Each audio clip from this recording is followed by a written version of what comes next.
আরবি শাবান মাস কবে থেকে শুরু হবে এবং শাবান মাসে কোন দোয়া পড়তে হয় আজকে আপনাদেরকে জানাবো ইনশাআল্লাহ। সম্মানিত দর্শক, আমি এই মুহূর্তে কথা বলছি আজকে 29 তারিখ জানুয়ারি 2025। তো আজকে 29 তারিখ জানুয়ারি 2025 দিনের বেলা সারাদিন ছিল আরবি রজব মাসের 28 তারিখ। তবে মাগরিব হওয়ার সঙ্গে সঙ্গে, মাগরিবের অক্ত আসার সঙ্গে সঙ্গে আজকে আরবি রজব মাসের 29 তারিখ পতিত হয়েছে। একটি কথা আপনি মনে রাখবেন, আরবি মাস কিন্তু চাঁদের সঙ্গে গণনা করা হয়, অর্থাৎ সন্ধ্যাবেলা যখন মাগরিবের অক্ত হয়ে যায় তখন আরবি নতুন তারিখ শুরু হয়ে যায়। সুতরাং আজকে 29 জানুয়ারি 2025 দিনের বেলা ছিল 28শে রজব, তবে মাগরিব হওয়ার সঙ্গে সঙ্গে আজকে 29 তারিখ হয়ে গিয়েছে। তো সেই হিসাবে আরবি মাস যেহেতু 29 তারিখ এবং 30 তারিখ হয়ে থাকে, এর কম বেশি কখনো হয় না। সেই হিসাবে শাবান মাস আমরা বলতে পারি আগামীকাল 30 জানুয়ারি, আগামীকাল 30 জানুয়ারি 2025 দিন শেষ হয়ে যে রাত আগমন করবে সেই রাত চাঁদ দেখা গেলে অবশ্যই শাবান মাস শুরু হয়ে যাবে। তবে যদি আগামীকাল 30 জানুয়ারি 2025 চাঁদ যদি না দেখা যায় তাহলে 31 জানুয়ারি দিন শেষ হয়ে যে রাত আসবে সেই রাত অবশ্যই শাবান মাস ধর্তব্য হবে। এই রাতে যদি চাঁদ দেখা যায় বা না দেখা যায়, সকল অবস্থাতেই এই রাতকে শাবান মাসের প্রথম রাত্রি ধরা হবে। কারণ হচ্ছে আরবি মাস 30 তারিখের থেকে বেশি হয় না। সেই হিসাবে বলা যায় যে 31 জানুয়ারি দিন শেষ হয়ে যে রাত আসবে সেই রাত অবশ্যই শাবান মাস। তবে 30 জানুয়ারি শাবান মাস হওয়ার সম্ভাবনা চাঁদ দেখার উপর ধর্তব্য। সম্মানিত দর্শক, আশা করি বিষয়টা ক্লিয়ার হয়েছে। ক্লিয়ার না হলে কমেন্ট করবেন, কমেন্টে রিপ্লাই দেওয়ার চেষ্টা করব ইনশাল্লাহ। এবার বলি শাবান মাসের দোয়া কি। রাসূল করিম সাল্লাল্লাহু আলাইহি ওয়াসাল্লাম রজব মাস এবং শাবান মাসের মধ্যে বিশেষ একটি দোয়া পড়তেন, আল্লাহ তাআলার কাছে দোয়া করতেন।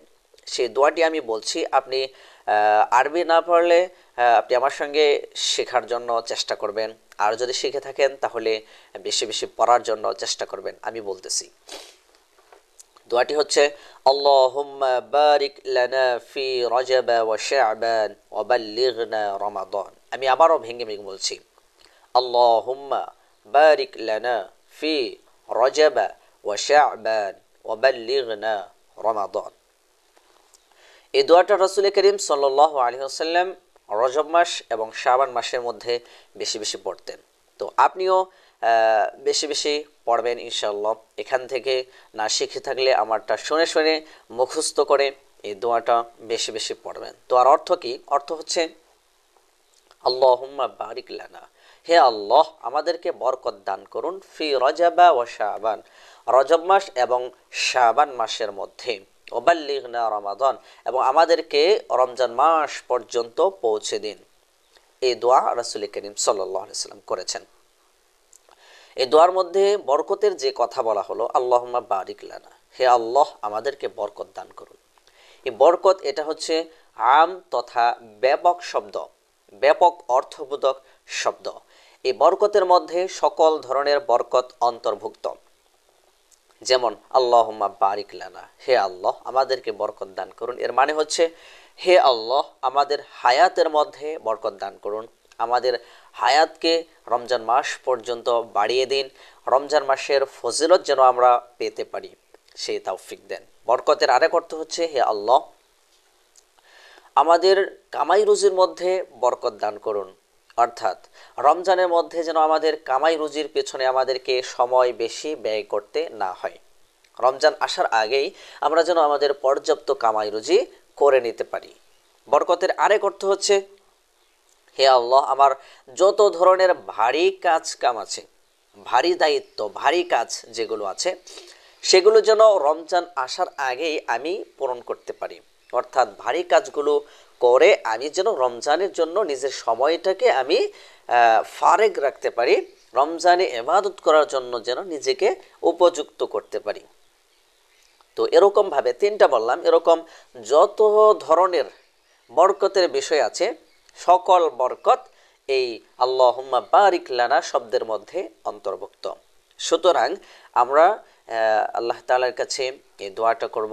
আরবিতে যারা পারি তারা আরবিতে এইভাবে করব, আর না পারলে বাংলাতে করব। আরবিতে এইভাবে করব, আল্লাহুম্মা বারিক লানা ফি রজব ওয়া শাবান ওয়া বাল্লিগনা রমাদান। আর আরবিতে না পারলে আপনি বাংলাতেও দোয়া করতে পারেন, হে আল্লাহ আমাদেরকে বরকত দান করুন এবং আমাদেরকে রমজান মাস পর্যন্ত পৌঁছে দিন। সম্মানিত দর্শক, আজকের আলোচনা এ পর্যন্তই। সকলে ভালো থাকবেন, সুস্থ থাকবেন, সকলের সুস্থতা কামনা করছি। ওমা আলাইনা ইল্লাল বালাগ। আসসালামু তাআলা আলাইকুম ওয়া রাহমাতুল্লাহি ওয়া বারাকাতুহু।